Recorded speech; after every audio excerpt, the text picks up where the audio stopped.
I am Nathan Frankel, and this is The Power of Plants. Now, we can all agree that this is a plant. This organism can create glucose using water and carbon dioxide and create protein using nitrates, right? Wrong. This green excuse for a living thing can't do anything that improves life on Earth.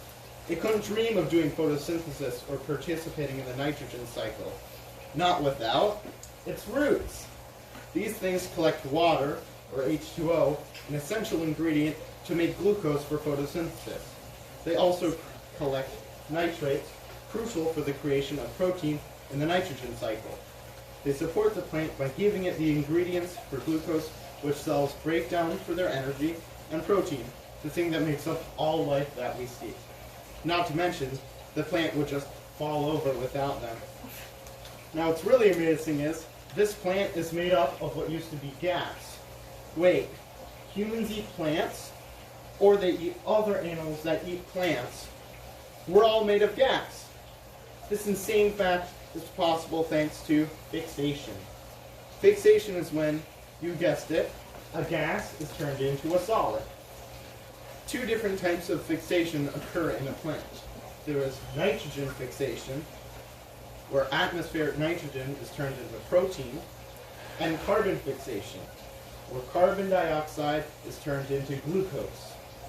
Fixation is important because all of our cells surround themselves with protein, and all of our cells are powered by glucose.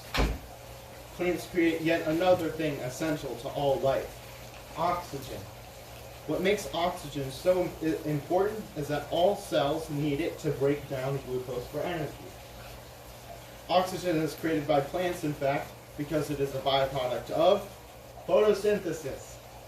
Photosynthesis follows a certain formula. Plants need 3 reactants to create glucose. Plants need 6 carbon dioxide and 6 water molecules, as well as sunlight, to make 1 glucose molecule. Now it's time to do some math to see why 6 water and 6 carbon dioxide are needed for glucose. So we do the multiplication, and now all of the molecules are split into their different elements. Now we just put the elements where they're needed. We'll put the 6 carbons there, the 12 hydrogens there, and the 6 oxygens there. There are a few elements left over, however. Those 12 oxygens go over there and become 6 oxygen gas molecules. That's how oxygen is the byproduct of photosynthesis. This leftover oxygen is breathed out through the plant stoma into the atmosphere so us humans can breathe it in.